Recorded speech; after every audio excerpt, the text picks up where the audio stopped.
बधाई हो बहन जी, तुम दादी बन गई, लेकिन एक ही कसर रह गई कि पहला बच्चा अगर लड़का हो जाता तो अच्छा रहता। खैर अब कर ही क्या सकते हैं।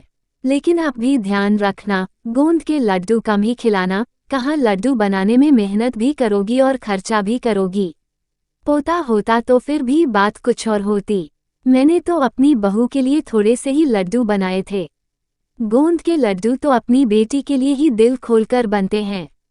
पड़ोसन सरला ने दमयंती जी को दादी बनने की बधाई दी, लेकिन उस बधाई में खुशी कम और एक बहू के लिए द्वेष ज्यादा था। दमयंती जी की बहू आज अपनी नवजात बेटी के साथ हॉस्पिटल से घर वापस आई थी। आसपास के पड़ोसी सब बधाई देने आ रहे थे। दमयंती जी को सब अपनी अपनी सलाह दे रहे थे। पहली बार दादी जो बनी थी वो।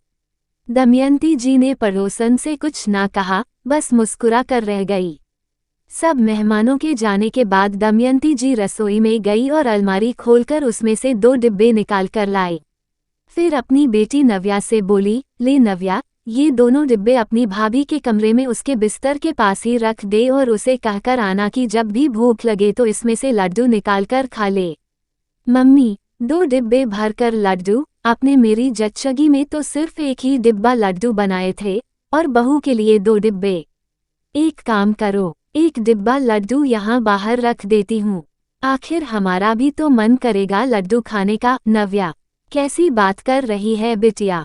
तू जानती है जब तेरी शादी हुई, तेरे पापा अकेले कमाने वाले, तेरा भाई छोटा था, कितना कर्जा हो गया था हम पर।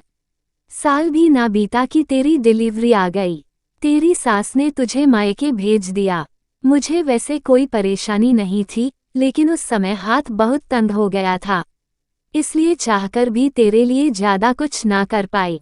लेकिन मैं मन में एक कसक रह गई थी।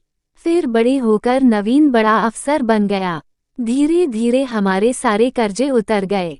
उसके बाद उसने ब्याह के लिए हाँ की। अब घर की स्थिति बहुत अच्छी है। जब बहू के पैर भारी हुए थे, तभी सोच लिया था कि इस बार जच्चगी में कोई कमी नहीं होने दूंगी। और हाँ, तुम सबके लिए एक डिब्बा लड्डू रसोई में रखे हैं, जिसे जितना खाना है उतना खाओ। सही कह रही थी सरला आंटी, आप ही इतनी अच्छी कि अपनी बहू को कमी नहीं होने दोगी। नव्या अपनी माँ के गले में झूल गई। बेटा, ये बता, जब एक औरत बच्चा पैदा करती है तो दर्द ये नहीं देखता कि ये बहू है या बेटी, दोनों को एक सी तकलीफ और दर्द होता है, तो फिर बहू और बेटी में फर्क क्यों करना? और मुझे तो ये समझ नहीं आता कि जच्चगी में लोग बहू को खिलाने पिलाने में कंजूसी क्यों करते हैं। क्या वो बच्चा उनके घर का नहीं है? अरे अब तुम दोनों की बातें खत्म हो गई हो तो बहू को लड्डू भी दे आओ। फिर मुझे भी एक लड्डू खाना है। इतनी देर से माँ बेटी की बातें सुन रहे सर्वेश जी बोले। कोई नहीं जानता था, बाथरूम जाने के लिए उठी बहू ने उन सबकी बातें सुन ली थी, और अपने लिए अपने सास ससुर का ऐसा प्यार देखकर उसकी आंखों से आंसू बह रहे थे।